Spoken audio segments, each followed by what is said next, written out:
Hello guys, think മീഡിയയുടെ പുതിയൊരു വീഡിയോയിലേക്ക് എല്ലാവർക്കും സ്വാഗതം. അപ്പോൾ കഴിഞ്ഞ വീഡിയോയിൽ ഞാൻ ഇൻഷോട്ടിനെ കുറിച്ചാണ് പറഞ്ഞത്. അതിൻ്റെ ഒരു ബാക്കിയായിട്ടാണ് ഈ ഒരു വീഡിയോയിൽ ഞാൻ ഇന്ന് പറയാൻ പോകുന്നത്. ഇൻഷോട്ടിൻ്റെ സാധാ വേർഷനാണ് ഞാൻ നിങ്ങൾക്ക് പരിചയപ്പെടുത്തി തന്നത്. ഈ ഒരു വീഡിയോ കാണുന്നവർ എന്തായാലും കഴിഞ്ഞ വീഡിയോയും കാണാൻ ശ്രമിക്കുക. അതിൻ്റെ ലിങ്ക് ഞാൻ ഡിസ്ക്രിപ്ഷനിൽ ഇടുന്നതായിരിക്കും. അപ്പോൾ കൂടുതൽ സമയങ്ങളെ അത് നമുക്ക് നമ്മുടെ വീഡിയോ തുടങ്ങാം. Let's go. അപ്പോൾ ഗൈസ്, നമ്മുടെ നാലാമത്തെ ടൂളാണ് ടെക്സ്റ്റ് ടൂൾ. അപ്പോൾ ടെക്സ്റ്റ് ടൂൾ നമുക്ക് എടുക്കാം. അവിടെ നമുക്ക് ഇഷ്ടമുള്ളൊരു എന്താ വേണ്ടത് അത് നമ്മൾ ഇവിടെ ടൈപ്പ് ചെയ്ത് കൊടുക്കാം. എന്ത് ടെക്സ്റ്റാണ് വേണ്ടത് അത് നമ്മൾ ടൈപ്പ് ചെയ്ത് കൊടുക്കാം. എന്നിട്ട് നമുക്ക് അതിനെ ഓരോരോ കളർ ചേഞ്ച് ചെയ്യാൻ പറ്റും. ഇനി അതിൻ്റെ സൈസ് കൂട്ടാ കുറക്കുക. ഇനി കളർ കൊടുത്തിട്ട് കളർ ഇഷ്ടമുള്ള കളർ നമുക്ക് ചെയ്യാൻ പറ്റും. ഓക്കെ, അതിൽ ഗ്രേഡിയൻ്റ് ഉണ്ട്, അതുപോലെ തന്നെ ഓരോ കളർ അതിലുണ്ട്. ഓരോ കളർ നമുക്ക് ഇഷ്ടമുള്ള കളർ നമുക്ക് അതിലെടുത്തിട്ട് ചേഞ്ച് ചെയ്യാൻ പറ്റും. ഇനി ഇതിൻ്റെ ഫോണ്ട് മാറ്റണമെങ്കിൽ ആ എ എന്ന ഭാഗത്ത് ക്ലിക്ക് ചെയ്തിട്ട് അതിൻ്റെ ഫോണ്ട് നമുക്ക് മാറ്റാം. ഇഷ്ടമുള്ള ഫോണ്ട് നമുക്ക് കൊടുക്കാം. ഓക്കെ, അതുപോലെ അത് കഴിഞ്ഞിട്ട് നമുക്ക് അതിൻ്റെ ഇടയിലുള്ള ലൈൻസ് അതൊക്കെ മാറ്റണമെങ്കിൽ ആ ഫോണ്ടിൻ്റെ ചിഹ്നം എ കഴിഞ്ഞിട്ടുള്ള ആ ഭാഗത്ത് ക്ലിക്ക് ചെയ്തിട്ട് അതിൻ്റെ ലൈൻസ് മാറ്റാൻ പറ്റും. അതുപോലെ തന്നെ ഇതിന് ആനിമേഷൻ നമുക്ക് ഈ കളർ ചെയ്യാൻ പറ്റും. ഓരോ ആനിമേഷൻ നമുക്ക് ഇഷ്ടമുള്ള ആനിമേഷൻ നമുക്ക് ഈ ടെക്സ്റ്റിന് ചെയ്യാൻ പറ്റും. എന്നിട്ട് നമ്മൾ എന്ത് ചെയ്യുക, ഇത് ആ ഒരു ഗ്രീന് സിമ്പിളുണ്ട്, ആ ഗ്രീൻ സിമ്പിൾ അങ്ങോട്ടും ഇങ്ങോട്ടും മൂവ് ചെയ്യുകയോ അല്ലെങ്കിൽ രണ്ട് സൈഡ് പിടിച്ച് ഡ്രാഗ് ചെയ്യുകയോ ചെയ്താൽ നമുക്ക് ഇഷ്ടമുള്ള സ്ഥലത്ത് ഈ ടെക്സ്റ്റിനെ കൊണ്ടുവെക്കാൻ പറ്റും. ഇനിയിപ്പോൾ അഞ്ചാമതായിട്ട് നമ്മൾ ഫിൽറ്ററിനെയാണ് പരിചയപ്പെടാൻ പോകുന്നത്. ആ ഒരു 3 റൗണ്ട് കണക്കത്തിൽ ക്ലിക്ക് ചെയ്യുക, അതാണ് ഫിൽറ്റർ. ഫിൽറ്റർ ഓപ്പൺ ചെയ്തിട്ടാകുമ്പോൾ ഫിൽറ്റർ, എഫക്റ്റ്, അഡ്ജസ്റ്റ്, അങ്ങനെ 3 സൈൻസ് ഉണ്ട്. ഓക്കെ, ഫിൽറ്റർ എടുത്തിട്ടാകുമ്പം നമുക്ക് അതിൽ ഇഷ്ടമുള്ള ഫിൽറ്റർ കൊടുക്കുക. അതിൽ അങ്ങനെ ഡിഫറെൻറ്റ് ടൈപ്സ് ഫിൽറ്റർ അതിൽ കാണാൻ പറ്റും. അത് കഴിഞ്ഞിട്ട് വരുന്നതാണ് എഫക്ട്സ്. ഇതുപോലെ തന്നെ പലതരത്തിലുള്ള എഫക്ട്സ് ഇതിലുണ്ട്. അതിലിഷ്ടമുള്ള എഫക്റ്റ് നമ്മൾ സെലക്ട് ചെയ്യുക, എന്നിട്ട് ഓക്കെ എടുക്കാം. നമുക്ക് ഏത് എഫക്റ്റാണ് വേണ്ടത് അത് സെലക്ട് ചെയ്തിട്ട് നമുക്ക് ഓക്കെ എടുത്താൽ മതി. ഇനിയിപ്പോൾ ഇതിൽ കുറച്ച് എഫക്ട്സ് ഉണ്ട്, അത് നമുക്ക് ഇതിൽ ഓപ്പൺ ആവില്ല. കാരണം എന്ന് വെച്ചാൽ ഇത് നമ്മൾ പ്രോ വേർഷനല്ല. പ്രോ വേർഷനിൽ മാത്രമേ ആ ഒരു സംഭവങ്ങളൊക്കെ ഓപ്പൺ ചെയ്യാൻ പറ്റൂ. അടുത്ത നെക്സ്റ്റ് പറയുന്നത് അഡ്ജസ്റ്റ് ആണ്. അഡ്ജസ്റ്റ് ക്ലിക്ക് ചെയ്യുക, എന്നിട്ട് ഏത് അഡ്ജസ്റ്റ്, ബ്രൈറ്റ്നെസ് ആണോ അതുപോലെ തന്നെ ലൈറ്റ്നെസ്, അതിലേതാണോ വേണ്ടത് അത് സെലക്ട് ചെയ്തിട്ട് അത് ക്ലിക്ക് ചെയ്യുക. എന്നിട്ട് അത് നമ്മൾ ആ ഒരു ആരോ കൂട്ടോ അല്ലെങ്കിൽ കുറക്കോ ചെയ്താൽ മതി. എന്നിട്ട് ആ ഒരു ടിക്ക് ബട്ടൺ ക്ലിക്ക് ചെയ്ത് ഓക്കെ എടുക്കാം. ഇനി നെക്സ്റ്റ് 6ാമതായിട്ട് പഠിക്കാൻ പോകുന്നതാണ് നമ്മളെ ട്രിം ടൂള്. നമ്മൾ കത്രികനെ പോലത്തെ ഒരു സാധനമാണ്. അത് അത് ക്ലിക്ക് ചെയ്തിട്ട് ഇപ്പോൾ കണ്ടോ, ഈ ഒരു ഗ്രീനിൽ സെലക്ട് ചെയ്തിട്ടുണ്ടോ, അത് നമുക്ക് ഇഷ്ടമുള്ള ഭാഗം സെലക്ട് ചെയ്യുന്നതാണ് അതിനെക്കൊണ്ട്. ഓക്കെ, 2 സൈഡും അഡ്ജസ്റ്റ് ആക്കിയിട്ട് നമുക്ക് ഇഷ്ടമുള്ള ഭാഗം സെലക്ട് ചെയ്യാം. അതാണ് ട്രിമ്മിനെ കൊണ്ട് ഉദ്ദേശിക്കുന്നത്. ഇനി ട്രിമ്മ് കഴിഞ്ഞിട്ട് വരുന്ന സംഭവമാണ് കട്ട് എന്നുള്ളത്. ആ കട്ടിൽ ക്ലിക്ക് ചെയ്യാം. ഇപ്പോൾ കണ്ടോ 2 ഗ്രീൻ ലൈൻസ് കാണുന്നുണ്ട്, 2 സെലക്ഷൻ കാണുന്നുണ്ട്. അപ്പോൾ ആ സെലക്ട് ചെയ്ത ഭാഗം നമുക്ക് കിട്ടും, അല്ലാതെ സെലക്ട് ഇല്ലാത്ത ഭാഗം ഇതിൽ നിന്ന് കട്ടായി പോകും. അങ്ങനെയാണ് ഇത് ചെയ്യുക. ഇനി വരുന്നത് സ്പ്ലിറ്റാണ്. സ്പ്ലിറ്റ് വേറെ തന്നെ സെപ്പറേറ്റ് തന്നെ ഉണ്ട്, അപ്പോൾ അതിൽ കാണിക്കാം നമുക്ക്. ഇനിയിപ്പോൾ സ്പ്ലിറ്റിനെ കുറിച്ചാണ് നമ്മൾ പറയുക. അതിപ്പോൾ പറയുന്നതിന് മുമ്പ് തന്നെ നമുക്ക് ആദ്യം നമ്മൾ ആ വീഡിയോ ഒന്ന് സെലക്ട് ചെയ്യാം.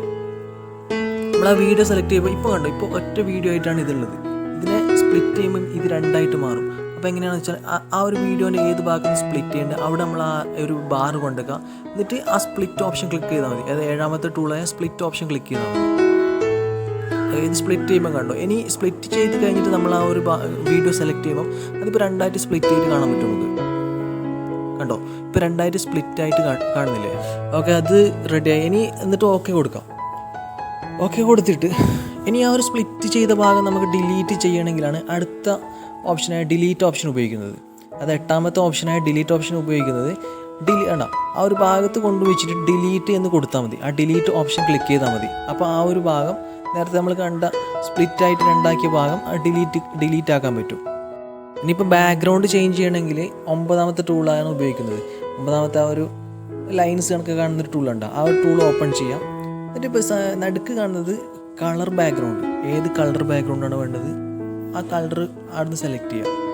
അതിന് മുകളിൽ കാണുന്നത് ബ്ലറ്, ഇഷ്ടമുള്ള ഏത് ടൈപ്പ് ബ്ലറ് വേണ്ടത് അത് അതിൽ സെലക്ട് ചെയ്യാം. അവിടെ ഏറ്റവും താഴെ കാണുന്നത് ഗ്രേഡിയൻറ്റ്. ഓക്കെ, ഏത് ഗ്രേഡിയൻ്റാണ് വേണ്ടത് അത് അവിടുന്ന് സെലക്ട് ചെയ്യാം. ഇങ്ങനെ നമുക്ക് ബാക്ക്ഗ്രൗണ്ട് ചേഞ്ച് ചെയ്യാൻ പറ്റും. നെക്സ്റ്റ് 10ാമത്തെ ടൂളായ സ്പീഡ് ഓപ്ഷനിലേക്ക് കിടക്കാം. സ്പീഡ് ക്ലിക്ക് ചെയ്തിട്ട്, അതായത് ബാക്ക്ഗ്രൗണ്ട് കഴിഞ്ഞിട്ടുള്ളത് സ്പീഡ്, ആ ഒരു ഓപ്ഷൻ ക്ലിക്ക് ചെയ്തിട്ട് ആ ഒരു ഗ്രീൻ ലൈനിൽ വൈറ്റ് പോയിൻ്റ് ഉണ്ടോ, ആ പോയിൻ്റ് റൈറ്റ് സൈഡിലേക്ക് നീക്കുകയാണെങ്കിൽ സ്പീഡ് കൂടും, ലെഫ്റ്റ് സൈഡിലേക്ക് നീക്കുകയാണെങ്കിൽ സ്പീഡ് കുറയും. അങ്ങനെ നമുക്ക് സ്പീഡ് അങ്ങോട്ടും ഇങ്ങോട്ടും അഡ്ജസ്റ്റ് ചെയ്യാം ഈ ഒരു ടൂൾ ഉപയോഗിച്ചിട്ട്. ഇനി 11ാമത് വരുന്ന ടൂളാണ് പിന്നെ crop tool. Crop tool click ചെയ്യുക. കണ്ടോ, നമ്മുടെ ക്രോപ്പ് നമുക്ക് ഇഷ്ടമുള്ള സൈസിലാക്കാൻ പറ്റും. അതായത് നമ്മൾ നേരത്തെ ക്യാൻവാസിൽ കണ്ട പോലെ നമ്മുടെ സൈസ് റേഷ്യോ, അത് ഇവിടെ ഇൻസ്റ്റഗ്രാമിൻ്റെ സൈസ്, അതുപോലെ തന്നെ ടിക്ടോക്കിൻ്റെ സൈസ്, യൂട്യൂബ് തമ്പനെയിലിൻ്റെ സൈസ് അങ്ങനെയൊക്കെ കാണിക്കുന്നുണ്ട്. ഓക്കെ, ആ ഒരു സൈസ് റേഷ്യോ ആണ് ഈ ക്രോപ്പ് കൊണ്ട് ഉദ്ദേശിക്കുന്നത്. നമുക്ക് ഇഷ്ടമുള്ള സൈസ് റേഷ്യോ ആക്കിയിട്ട് നമുക്ക് ആ വീഡിയോനെ ചേഞ്ച് ചെയ്യാൻ പറ്റും. ഓക്കെ, ഇപ്പം നമ്മൾ ചേഞ്ച് ചെയ്തിട്ടുള്ള ആ ഒരു വീഡിയോ ആണത്. സൈസ് റേഷ്യോ കുറച്ചിട്ടുള്ള ഒരു വീഡിയോ ആണ് ഇപ്പോൾ കാണുന്നത്. ഈ ആ ഒരു വീഡിയോൻ്റെ വോളിയം കുറക്കണം അല്ലെങ്കിൽ കൂട്ടുകയോ ചെയ്യാൻ വേണ്ടിയിട്ട് നമ്മൾ വോളിയം ടൂൾ ഉപയോഗിക്കുന്നത്. അതായത് 12ാമത്തെ ടൂളായ വോളിയം ടൂൾ ആ ഒരു വീഡിയോൻ്റെ വോളിയം കൂട്ടാനോ കുറക്കാനോ നമുക്ക് ഉപയോഗിക്കാം. ഇനി 13ാമത്തെ ടൂളാണ് ഡ്യൂപ്ലിക്കേറ്റ് ടൂൾ. ഓക്കെ, ഈ ഒരു വീഡിയോ ഇപ്പോൾ ഒറ്റ വീഡിയോ ആണ് ഇവിടെ ഉള്ളത്. ഈ ഡ്യൂപ്ലിക്കേറ്റ് എന്ന ടൂൾ നമ്മൾ ക്ലിക്ക് ചെയ്യുകയാണെങ്കിൽ വീഡിയോ അത് രണ്ടായിട്ട് മാറും. അതേ ആ ഒരു വീഡിയോൻ്റെ കോപ്പി ആയിട്ട് അടുത്തൊരു വീഡിയോ കിട്ടും നമുക്ക്. കണ്ടോ, ഇപ്പോൾ കണ്ടോ, അതിൻ്റെ ഡ്യൂപ്ലിക്കേറ്റ് ക്ലിക്ക് ചെയ്യുമ്പോൾ നമുക്ക് അതിൻ്റെ 2ാമത്തെ വീഡിയോ ഇവിടെ കിട്ടിയിട്ടുണ്ട്. ഓക്കെ, ഇനി നെക്സ്റ്റ് നമുക്ക് നമ്മുടെ വീഡിയോനെ റൊട്ടേറ്റ് ചെയ്യണമെങ്കിൽ നമുക്ക് 14ാമത്തെ ടൂളായ റൊട്ടേറ്റ് ടൂൾ ഉപയോഗിക്കാൻ പറ്റും. ഓക്കെ, നമുക്ക് ഏത് സൈഡിലേക്ക് റൊട്ടേറ്റ് ചെയ്യണമെങ്കിൽ 14ാമത്തെ ടൂൾ നമുക്ക് യൂസ് ചെയ്യാൻ പറ്റും ഇവിടെ. ഇനി നെക്സ്റ്റ് 15ാമത്തെ ടൂളാണ് flip tool. Okay, flip tool നമ്മൾ ക്ലിക്ക് ചെയ്താൽ നമുക്ക് ആ ഒരു ഏത് സൈഡിലേക്കാണോ ഒരു വീഡിയോ ഉള്ളത് ആ സൈഡിൽ നിന്ന് നേരെ ഓപ്പോസിറ്റ് സൈഡിലേക്ക് ആ വീഡിയോനെ ചേഞ്ച് ചെയ്യാൻ പറ്റും. ഓക്കെ, അങ്ങനെ നമുക്ക് ഫ്ലിപ്പ് ടൂൾ കൊണ്ട് അങ്ങനെ ഒരു ഉപയോഗമാണുള്ളത് ഇവിടെ. ഓക്കെ, കണ്ടോ, ആ ഒരു കുറച്ച് ഭാഗം, ആ ക്ലിക്ക് ചെയ്ത ആ ഒരു കുറച്ച് ഭാഗം മാത്രം ഇമേജ് ആയിട്ട് മാറിയിട്ടുണ്ട്. ഇനി ഫ്ലിപ്പ് കഴിഞ്ഞിട്ട് 16ാമത്തെ ടൂൾ വരുന്നത് ഫ്രീസ് ടൂളാണ്. ഫ്രീസ് ടൂൾ എടുക്കുക. ഫ്രീസ് ടൂൾ എവിടെ വെച്ചിട്ട്, ഈ ഒരു വൈറ്റ് ബാർ എവിടെ വെച്ചിട്ടാണ് നമ്മൾ ഫ്രീസ് ടൂൾ ക്ലിക്ക് ചെയ്യുന്നത്, ആ ഒരു ഭാഗം മുതൽ കുറച്ച് സെക്കൻഡ് അവിടെ ഒരു ഇമേജ് ആയിട്ട് മാറി നമുക്ക് കാണാൻ സാധിക്കും.